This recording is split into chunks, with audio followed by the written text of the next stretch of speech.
جو زبان ہے اس کو ترقی دینا ہوتا ہے، اور ان کا یہی خواب ہوتا ہے کہ ان کے علاقے کی جو زبان ہے وہ آگے بڑھ جائے. لیکن کم عقل جو لوگ ہیں ان کے دل و دماغ میں ان کی مطلب ہم یہ سمجھتے ہیں کہ ان کی بدبختی ہے، جو مطلب اس بدبختی کے زیر اثر یہ خناس ان کے دماغوں میں سمایا ہوا ہے. لہٰذا اپنی عقل میں علاقائی زبانوں کی تحریک کو ہمیشہ ہمیں شعبے کی شک کی نظر سے دیکھنا چاہیے. اور اگر ڈاکٹر سید عبداللہ کہتے ہیں کہ میں درخواست کرتا ہوں حکومت ملک کی وحدت قومیت کی خاطر اس لسانی تعصب کو پھیلنے سے روکے، اور مقامی زبانوں کی ترقی کے ہر منصوبے کے پس پردہ جو محرکات ہیں، جو تحریک ہے، جو سوچ ہے، اس کا حکومت جائزہ لے. پھر ہم آتے ہیں ذاتی مفاد کی قربانی، یعنی پاکستان ہم سے جو ہے وہ قربانی مانگتا ہے. کہتے ہیں کہ میں اس لیے بھی ڈاکٹر سید عبداللہ کہتے ہیں کہ پاکستان میں علاقیت کا اس لیے بھی مخالف ہوں کہ پاکستان کے قیام کے وقت اس علاقیت کا کوئی سوال نہ تھا، یعنی علاقہ کہیں پہ بھی نہیں تھا پاکستان بننے تحریک پاکستان کی سوچ میں. تو پاکستان قبیلوں اور علاقوں کی اساس پر قائم نہیں ہوا ہے، وہ اس تاریخی حقیقت پر قائم ہوا ہے کہ مسلمانان ہندوستان کو صرف پٹھان یا پنجابی یا سندھی یا بنگالی یا بلوچی کی حیثیت سے نہیں، بلکہ مجموعی طور پر اپنی تہذیبی وحدت، مشترکہ روایات اور دین و مذہب کو برقرار و محفوظ رکھنا ہے. اور اس طرح قیام پاکستان کے وقت پنجابی، پشتو، سندھی وغیرہ کے تحفظ کا کوئی سوال نہ تھا، بلکہ سارا سوال یہ تھا کہ مشترکہ ہندوستان میں مسلمانان ہند کی تہذیبی زبان کو سخت خطرہ ہے اور اس کو بچایا جائے. پھر ہم آتے ہیں کہ پاکستان ہلاکیت کے تصور سے آزاد ہے. ڈاکٹر سید عبداللہ کہتے ہیں کہ میں پاکستان کی سب اقوام کی تعریف کرتا ہوں، اور پاکستان کی ہر زبان اور ہر کام کی ترقی کا میں کوشاں ہوں، خواہاں ہوں، چاہتا ہوں کہ پاکستان کی ہر علاقے کی یا پاکستان کی ہر زبان ترقی کرے، مگر اس شرط پر کہ ہر علاقے کی خوشحالی جو ہے وہ مجموعی طور پر قومی خوشحالی میں اور ہر خطے کی زبان ملک کی حقیقی قومی وحدت میں کوئی خلل نہ ڈالے. یعنی ملک کی ترقی میں کوئی بھی چیز جب رکاوٹ نہیں ڈالے گی تو میں پھر ہر چیز کا ساتھ دوں گا. مگر جب لوگ اپنے انفرادی رنگوں کے باوجود ملک کی وحدت کو مستحکم کرنے میں پورا اشتراک کریں، اور ان تاریخی حقائق کا تقاضا ہے کہ جس کے زیر اثر ایک الگ ملک کا خواب شرمندہ تعبیر ہوا تھا. یعنی ہم سب نے مل کر پاکستان کی مجموعی طور پر ترقی کے لیے کوشاں رہنا ہے.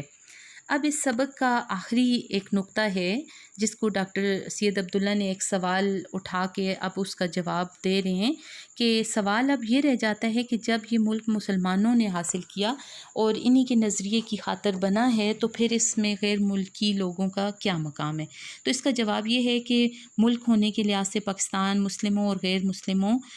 کا مشترک یعنی ایک ہی ملک ہے، اور وطن کے اشتراک کا دوسرا مطلب ماں سوائے اس کے کچھ نہیں کہ اس میں دنیاوی لحاظ سے مسلم اور غیر مسلم شہری کے حقوق مساوی ہوں گے، اور مذہب کے فرق سے ان کے حقوق شریعت، امن و آسائش اور حقوق و اختیارات میں کوئی فرق نہیں ہوگا. یعنی پاکستان مسلم کو جہاں تمام حقوق و تحفظ دے رہے وہاں غیر مسلموں کو بھی دے گا، کیونکہ اس کے علاوہ اسلام میں یوں بھی عبادت اور مذہبی آزادی کا اصول جو ہے وہ ایک حقیقی اصول ہے. لہٰذا غیر مسلموں کو بھی اپنے وطن کی قومیت سے گہری محبت ہو سکتی ہے اور ہونی بھی چاہیے جو غیر مسلم ہمارے ساتھ ہیں. اور یہی مسلم اور غیر مسلم مل کر جو ہے ایک انفرادی ایک مطلب اجتماعی طور پر مل کر ایک طاقت بن کر، انفرادی طاقت بن کر، افرادی طاقت بن کر جو ہے وہ آگے بڑھ کے اس ملک کی ترقی میں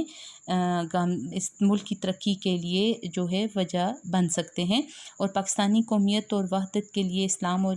ان تاریخی اساسات کو زندہ رکھنا لازم ہے جن سے یہ ملک ظہور میں آیا. خدا نے ہمیں یہ وطن دیا، یہ جغرافیہ دیا، اور اس کو اکٹھا رکھنے کے لیے اسلامی جذبہ جو ہے وہ سب سے قیمتی چیز ہے. اس کے علاوہ اردو زبان بھی کوئی یکجہتی اور یگانگت کا ایک بہت بڑا وسیلہ ہے. یعنی اردو زبان بھی ہمارے لیے پاکستان کی